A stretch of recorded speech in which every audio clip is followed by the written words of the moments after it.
Welcome to the Business Buyer Diaries. My name is Nathan Platter. I'm a full-time employee, and I bought a business. I did everything right, from finding the deal, handling all the due diligence on 63 opportunities, and ultimately bought a profitable gym. And boy, was I in for a big surprise as a new owner. I chronicled everything in real time, including the biggest wins to the stressful nights at 2 a.m.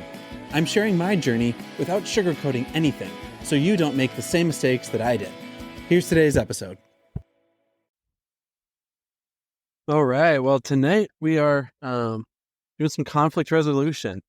So, two folks on staff, keeping it nice and vague. Two folks on staff are having some disagreement on some things. One person feels like they were slighted. The other person thinks they were joking, and first person thinks that wasn't the case. And there may be some additional things they want to have discussed between person A and person B. So, I'm not used to going in on weekdays, but doing that tonight because I think this kind of conversation is best in person rather than like over a Zoom or text thread or whatever. I guess here's how I'm approaching it. First and foremost, I want to be a good listener. I want to hear what is actually going on. What do we know? What are we assuming? These are folks that have known each other a couple of years. And so it's not just like a first intro, like they haven't met, they're trying to figure out how to interact as humans, but they've known each other for a while. And at the end of the day, we want to make sure that we're delivering great classes. We're having members that want to stay around. We have staff that want to stay around. And that's the goal. And right now there's just some tension, some relational tension between two folks.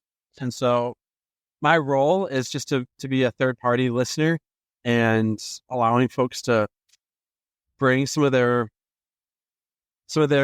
concerns to the table, discuss it, figure out what actions, apologies, remedies that need to happen. And my goal is to guide the conversation as to what happened, what was the intention, what was the ripple effect, if there was any, from all that happened, and how are we going to proceed from here to accomplish the mission of the studio.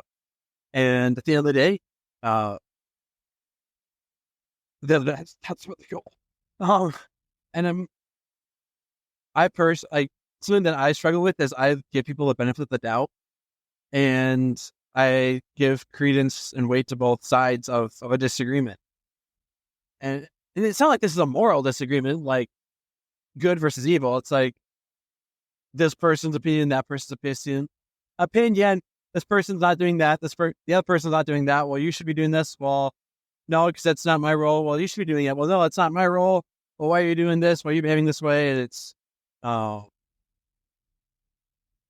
just fair to like have a part two to that conversation instead of just hashing it out in the moment when the miscommunication was going on. So that's the approach. I don't need to be the arbiter. I don't need to be the judge and jury of this. My role is to bring both sides to the table, have a discussion, ask clarifying questions, because these are folks that do want to, from what I can gather, from what they've told me, that they want to work together, they want to interact together, they want to continue engaging with each other. So it's not like there's an ultimatum of someone burning the studio down or whatever. So it's uncomfortable because I have these uncomfortable conversations. To me, I would rather it be like myself and this other person were having the miscommunication, because I feel I'm usually pretty good at this kind of stuff when I'm involved. But here, my role is to not be side A or side B, but to just be like an overseer of the situation. And I don't know how you learn this kind of stuff other than having a lot of siblings, having disagreements with coworkers, trial by fire. So that's where we're going to go. We're doing that tonight.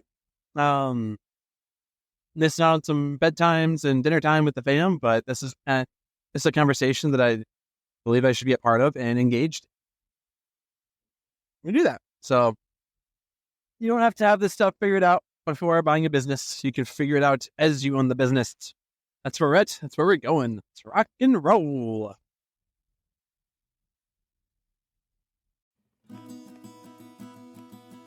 This has been another episode of the Business Buyer Diaries. Subscribe so you don't miss the next episode. I hope you're realizing that business ownership is no cakewalk.